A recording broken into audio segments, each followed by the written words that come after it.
Hey guys, I'm someone you don't hear about on the media a lot. You don't really see us in polls. We're not really included into the political debate, but I'm pretty relevant because I'm about to declare Donald Trump the president. You see, hello, I am the Trump voter. I am invisible. I hear the phone ringing when these pollsters call, and my wife handles it mostly. She just sort of agrees with whatever the person on the phone is saying. The only time I ever appear is at Trump rallies, and I don't know if you've seen him with his phone sort of casted across. We were in Florida, there was quite a crowd. It looked like the Rolling Stones were playing in Rio.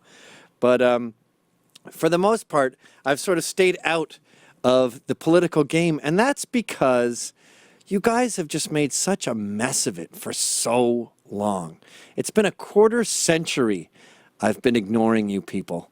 I mean, George Bush Sr. wasn't bad, but then these Republicans brought in George W., who just pried the borders open.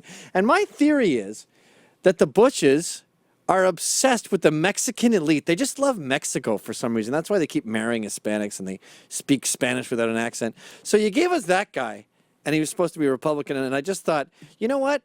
I guess I'm a Republican, but I don't like Republicans. So you made me hate Republicans. You made me hate Democrats. Then you elected a guy just because he was black and cool. You elected the Black Fonz. What was that guy from Happy Days? Sticks?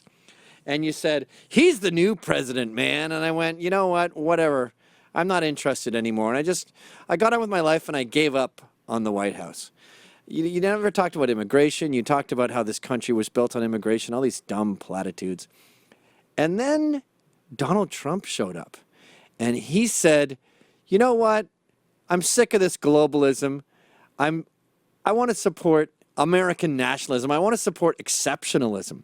And he said, and immigration is a mess in this country. We're not getting the best of the best. We're getting the worst of the worst. And I went, holy crap. I'm starting to care. And this was a guy, a Republican, not beholden to lobbyists, who could spend his own money. And you know who really hated him? The Republicans. And I thought, as a Republican, I don't think there's anyone I hate more than Republicans. At least liberals are honest. It's like Malcolm X said, at least a racist is a wolf in wolf's clothing. I prefer that to a wolf in sheep's clothing. And then he started talking about the culture wars. And I realized, as Andrew Breitbart said, that politics is downstream from the culture. And before we can get down to interest rates and the Fed and the debt and all this other stuff, we need to change the American psyche. I mean, in Canada, it's illegal to offend the Canadian Human Rights Commission. But in America, well, it's technically legal, but the people are not on the side. The people want to get you fired for violating PC norms. So we have the same laws as Canada. It's still a war on free speech. It's just in Canada it's written down, and in America it's cultural. So let's shatter the culture of shame. Let's shatter the culture of fear. And then I started thinking, well, I don't need to hide anymore. And even if you want to get me fired, you don't know where I go to when I hit the voting booth.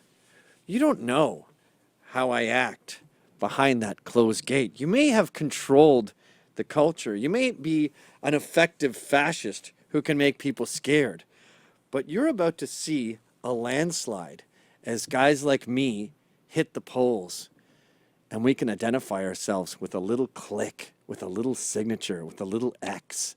All of a sudden, you're going to realize that this Trump guy that you don't think exists, this Trump supporter that you think is some dumb racist, he's actually everything. He's America. We are voting for Donald Trump in a landslide because we haven't left the couch in a quarter century. If Romney had the same demographics that Reagan had, he would have won in a landslide. He didn't have the same demographics because guys like me didn't get off the couch. Well, we're getting off the couch and we're going to win. We let you guys drive the boat for a while and you screwed up. So we're back at the helm, going starboard toward winning. Get in the car, pussy. We're making America great again.